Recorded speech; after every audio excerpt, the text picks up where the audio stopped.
ಉಡಾಯಿಸೋ ಖಾರ ಬಣ್ಣ ರುಚಿಯನ್ನು ನೀಡುತ್ತದೆ. ಆಚಿ ಮೆಣಸಿನ ಪುಡಿ ಚಿಂದಿ ಉಡಾಯಿಸೋ ಖಾರ ಬಣ್ಣ ರುಚಿ. ಕಬಿನಿ ಜಲಾಶಯದ ಹಿನ್ನೀರಲ್ಲಿ ರಸ್ತೆ ನಿರ್ಮಾಣ ಇದೆ, ಅದನ್ನು ತೆರವುಗೊಳಿಸಿ ಅಂತ ಕಾವೇರಿ ನಿಗಮದಿಂದ ಯಾರೋ ದಿನೇಶ್ ರೆಡ್ಡಿ ಅವರು ನೋಟಿಸ್ ಕೊಟ್ಟರೆ ಇನ್ನೂ ತೆರವುಗೊಳಿಸಿಲ್ಲ ಸರ್. ಈಗ ಅದು ಕಬಿನಿದು ನೀರಾವರಿ ಮೀಟಿಂಗ್ ಇದೆ, ಅಲ್ಲಿ ಚರ್ಚೆ ಮಾಡ್ತಾರೆ. ಸೆಪ್ಟೆಂಬರ್ಗೆ ಕ್ರಾಂತಿ ಆಗುತ್ತೆ ಅಂತ ನಿಮ್ಮ ಪಕ್ಷದಲ್ಲೇ ಎಲ್ಲವೂ ನಿಮ್ಮ ಪಕ್ಷದಲ್ಲೇ ನಡೀತಿರೋ ಮಾತುಕತೆಗಳು, ಆದರೆ ಉತ್ತರ ಸಿಗ್ತಾ ಇಲ್ಲ. ಸಂಕ್ರಾಂತಿ ಅಂತೂ ನಡೀತದೆ. ಕ್ರಾಂತಿ ಸಂಕ್ರಾಂತಿ CM ಸ್ಪಷ್ಟ ಮಾಡಿದ್ಮೇಲೆ, ಸುರ್ಜೇವಾಲ ಅವರು ಸ್ಪಷ್ಟ ಮಾಡಿದ್ಮೇಲೆ, why are asking the questions? Why are you asking the questions? Are you interested in creating disputes and disturbances?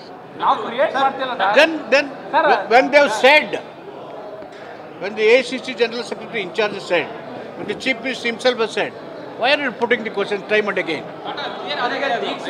ಮುಗೀತಲ್ಲ, ಅರೆ ಹೇಳಿದ ಮೇಲೆ ಇನ್ನೇನು ಹೇಳ್ತೀರಪ್ಪ? DK ಶಿವಕುಮಾರ್ ಪರವಾಗಿ ಶಾಸಕರು ಕೂಡ DK ಶಿವಕುಮಾರ್ ಈ ಅವಧಿಯಲ್ಲೇ ಮುಖ್ಯಮಂತ್ರಿ ಆಗ್ತಾರೆ ಇನ್ನೂ ಕೂಡ ಹೇಳಿಕೆ ಕೊಡ್ತಾ ಇದ್ದಾರೆ. When the CM said, when the ACC General Secretary in charge said, that is the end of it.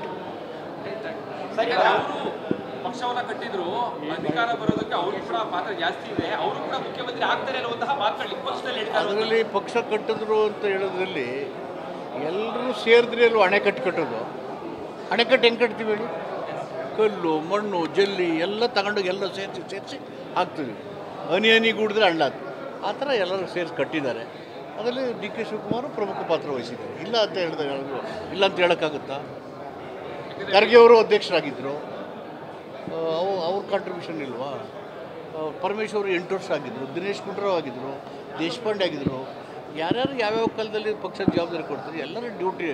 ನನ್ನೂ ಸೇರಿಸಿ ಸಾಮಾನ್ಯ ಕಾರ್ಯಕರ್ತನಾಗಿದ್ರೂ ನಂದು ಜವಾಬ್ದಾರಿ ಪಕ್ಷ ಕಟ್ಟಿದೆ. It's no dispute.